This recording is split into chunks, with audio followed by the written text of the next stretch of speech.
বেশি জোর দিচ্ছি এই মুহূর্তে আমরা সোলারে। This is the fastest way. এই মুহূর্তে আমাদের জন্য আমরা এক বছরে 5000 মেগাওয়াটের একটা টার্গেট নিয়েছি এই বছর। 5000 মেগাওয়াট এই বছরের মধ্যে, নেক্সট ইয়ারের মধ্যে 10,000 মেগাওয়াটের একটা টার্গেট নিয়েছি।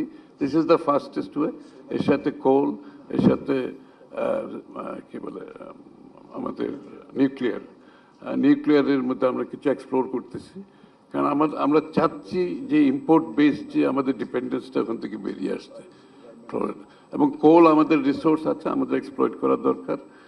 ওখান থেকেও আমাদের বড় ধরনের একটা পাওয়ার জেনারেশনের সুযোগ হবে, আপ টু ইনক্লুডিং কোলের সাথে একটা সুবিধা হচ্ছে ওখানে আবার সোলারের, ওখানে অনেক বড় জায়গা হয়ে যায় তো সোলারের একটা, তো ওখান থেকে 10,000 মেগাওয়াট একটা সুযোগ আছে ওখান থেকে, সেটা আমরা কাজ করছি এবং হোপফুলি দেখি এটা যে ওখানে একটু সমস্যা আছে, মানে যারা বসবাস করে ওনাদের বিষয়টা তো আমার বিবেচনা রাখতে হয়। আমরা তো একটা নির্বাচিত সরকার, সুতরাং তাদের বিষয়টা মাথায় রেখে তাদের অসুবিধা না করে তাদের মতামতের পরিপ্রেক্ষিতে তারা যে সুযোগ সুবিধা যেগুলো চাচ্ছে সেগুলোর অ্যাড্রেস করতে হবে আমাদেরকে। এবং ওই জায়গাটায় আমাদের একটা বিষয় আছে। আমরা আশা করি তাদের যে চাহিদা, তাদের যে প্রত্যাশা, কনসার্ন, এগুলো পরিপূর্ণভাবে পালন করে আমাদেরকে সেদিকে যেতে হবে।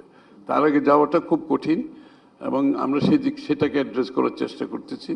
সেটা হলে একটা ভালো আমাদের ওখান থেকে কম খরচে ওখানেই আবার পাওয়ার প্ল্যান্ট করে ওখান থেকে আমরা করতে পারবো।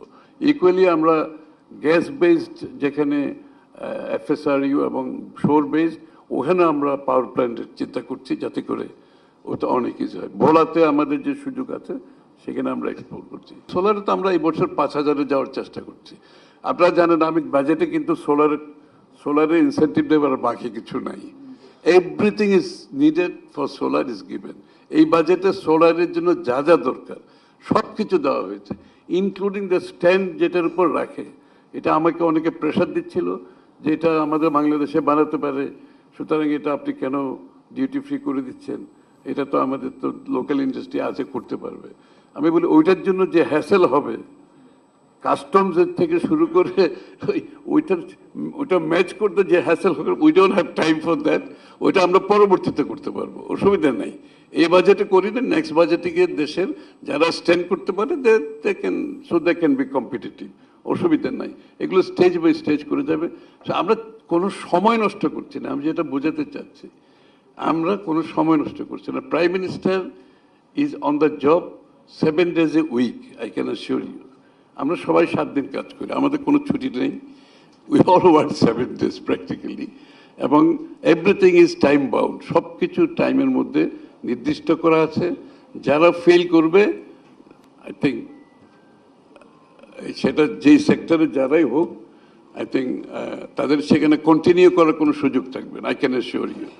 যদি কোনো বিষয়, কোনো ব্যক্তি, কোনো প্রতিষ্ঠান ফেল করে, they will all be accountable.